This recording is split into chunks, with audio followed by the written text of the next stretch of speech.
So the first month of 2026 has already amounted in over 20% profits after closing every single week green. Today, I'm breaking down some trades that me and the VIPs took over the past couple weeks to show you what kind of trades I wait for to stay so consistently profitable. I'll also mention a couple things that we could have done better towards the end of the video, since that's where we really improve. So take notes, and more importantly, watch all the way through, just so you don't miss any of the small details. Without wasting any time, let's hop straight onto the charts. Now, for the first trade, I'm going to be breaking down this crude oil just here, since we caught this earlier today, so it's still fresh in my mind. And I have a list of our confluences just up here, which I'll go through step by step, just saying everything that I saw in the markets. So let's go to the start of the day. Now, coming into our session, market structure is up to interpretation. From this point right here, I wasn't super confident in buys. As you can see, we don't have much bullish confirmation. I would like to see multiple swings in our direction just to make sure. If we look just over here though, we are getting some strong wick rejections from a potential key level over to the left. We're reacting from this area of consolidation, of which afterwards we go on to make a higher high and a higher low from. So there definitely is a strong potential of a change of bias. What I mean by that is just going from bearish to bullish. Now, if we go forward a few more candles, we get this strong push to the upside,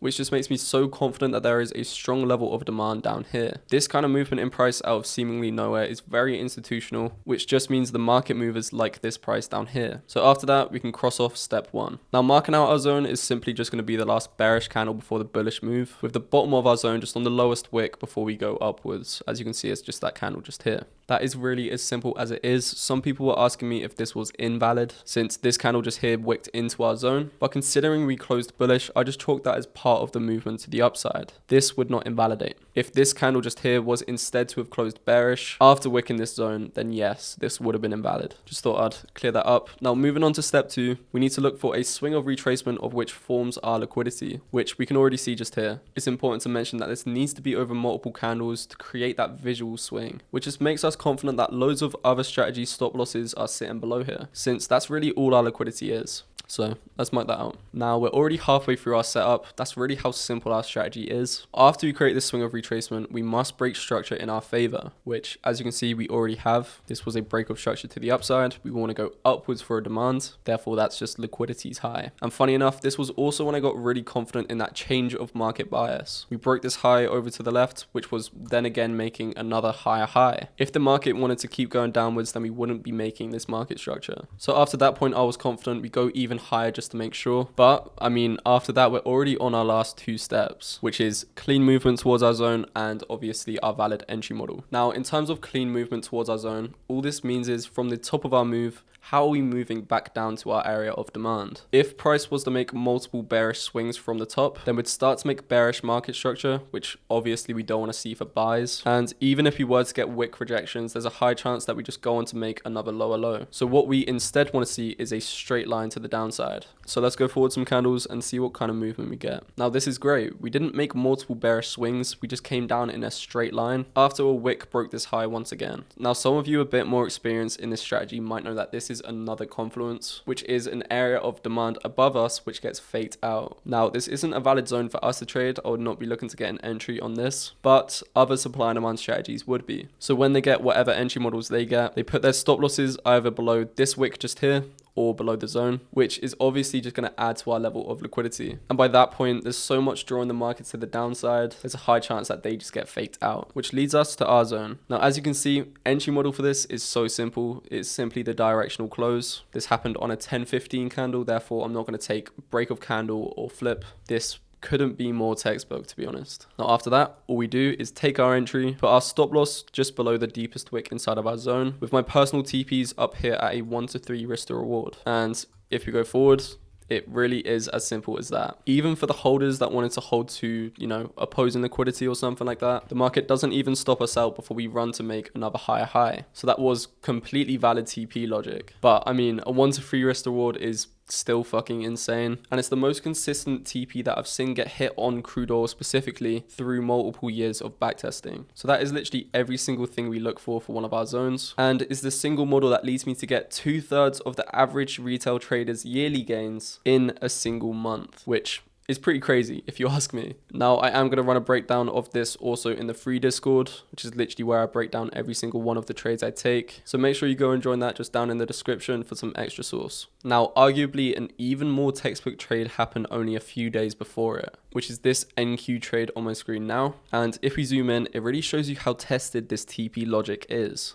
This is the perfect mix between win rate and risk to reward returns, which is literally perfect for prop firms. Now, just so you know I'm not bullshitting, this was the NQ trade on my screen now, where I said that I was going to enter flip before it was given, and where I said that 1 to 3 was hit just here. And same goes for that crude oil trade earlier today. Now, as always, let's skip back to before this zone was even formed and just see what we saw in terms of market structure. Now, this really takes no genius to see that we are moving bullish from the bottom left of my screen to the top right, as well as in more recent market structure, reacting from this key level over to the left and forming a double bottom just afterwards. If you didn't know, from these kind of double bottoms, we just love to then go and make bullish market structure. So always keep an eye out for these, since one of these is potentially going against a zone you're looking at. Now, we already have multiple bullish confirmations, but like I said in the last one too, I just want a little bit more convincing. And if we go forward a few more candles, we get a strong push to the upside, breaking literally every high over to the left. And it was really only at this point where I saw our valid demand. The steps that I said before aren't always going to come in order. It was only after we made these breaks to the upside that I saw our valid demand. Now our liquidity is quite close, but it's all the same concepts. There's going to be people's stop losses below this swing, which the market just loves to seek, confirming the directional bias to the upside, not once, not twice, but 3 times. I was fully convinced with everything that this setup was throwing by this point. All I needed now was step 4, which, if you remember, was clean movement towards our zone and our valid entry model. So let's go forward a few more candles and just see what I saw.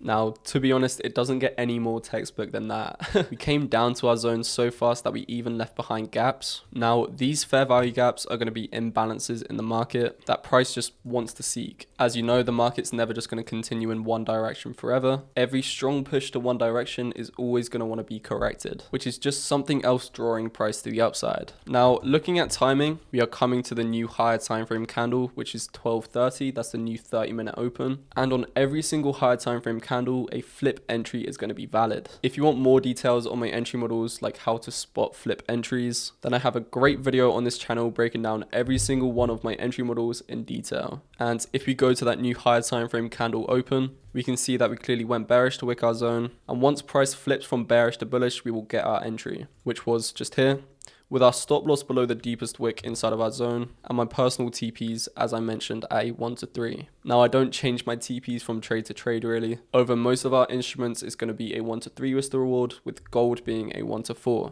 unless opposing liquidity comes before it. And literally all opposing liquidity is the top of our move for a demand, or the bottom of our move for a supply. As you can see, a 1 to 3 came before that, so that was the entry model I used, and that was literally wicked in one single candle. On our time frame, I don't think you quite understand how insane a 1 to 3 is in 5 minutes. Or more like 8 minutes if we were getting really technical. But that's just why I like the 5-minute time frame personally. I mean, you make your money and then you just get on with the rest of your day. Before I move on to the next trade breakdown, if you want to catch any of these trades live with us, then this all unfolded in the VIP Discord. There is a quickly growing community of like-minded traders over in that VIP. But if not, I also do have that free community. So whether you're ready to take the next step or not, there's an option for you just down in the description. Now, moving on to the next trade, as I promised, I'm going to do a breakdown of a loss. Now, I could break down any of the other 1 to 3 to 1 to 4 risk to reward trades that we took in the past couple weeks, but I think there's really always something more to learn from losses. So we're going to treat this just like we did the others, going back to the start of the day, going through all of our confluences, and more importantly, all of our unconfluences. Now, before I break this down, I think it's important to mention that we did get the directional bias correct. As you can see, the market didn't want to go on and make a higher high before breaking market structure to the downside. So we were correct in saying that we wanted to go downwards and the area of which we wanted to, but it was unfortunately just a fake out to an invalidation. Anyways, as we were coming into the day, we are clearly bearish. We're coming from the top left of our screen to the bottom right of our screen, consistently making lower lows and lower highs. But confluence number 1 against us was the gaps above. Now this is just a big gap from market open, so Friday to Monday. And as we said, this is just going to be a fair value gap or an imbalance in the market, which the markets love to fill. Now, the main thing to mention is that we don't know when this is going to be filled. Therefore, I was fine taking sells off of it. But with this stacked on top of maybe a couple other confluences, we could have played it a bit safer. Now, looking over to the left quickly, we are not rejecting off of any key levels. As you can see, we break past this key level just here. So directional bias is really in our favor. Now, waiting for our zone, we need to see a strong push to the downside.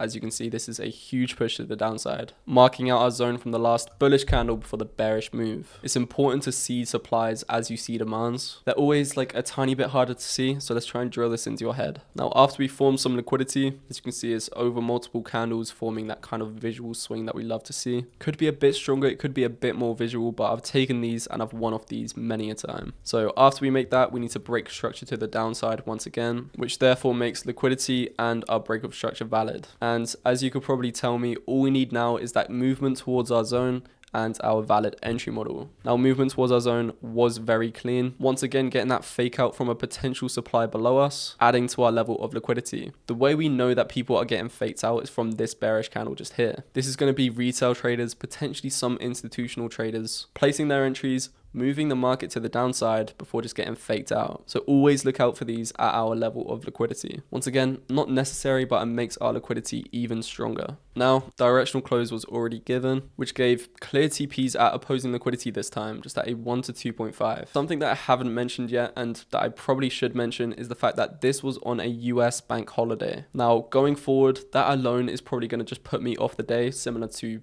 NFP, since NQ and some of our other instruments are literally moved by, US institutions. So if they're not actively trading, then there's a high chance that these zones aren't being actively traded off. But that being said, there was strong rejections from this zone, giving us our valid entry model, and therefore I took entry. What's really important to mention is that we were correct in the directional bias. We go on to make another lower low. So if institutions were trading, then there is a high chance that this zone won. So key takeaway from this is maybe just don't trade US bank holidays. Yeah, that is essentially the daily setup that I wait for to stay so consistently profitable. If you want to learn the deeper mechanics, how I spot these demand setups before the market even moves, then I definitely would recommend joining me and the VIPs in that VIP Discord. I call all of these setups before I get my entry, as well as breaking down every single one. So we're not only winning together, but we're also learning together. I also have simplified videos for all of the individual concepts, as well as weekly webinars and Q&As for your chance to ask me anything at all. I'm also active in there like 24/7, so just feel free to pop me a message. There's a link to that just down below, but if not, subscribe, like if this helped you in any way, comment what you want to see next, and I'll see you in the next one. Peace.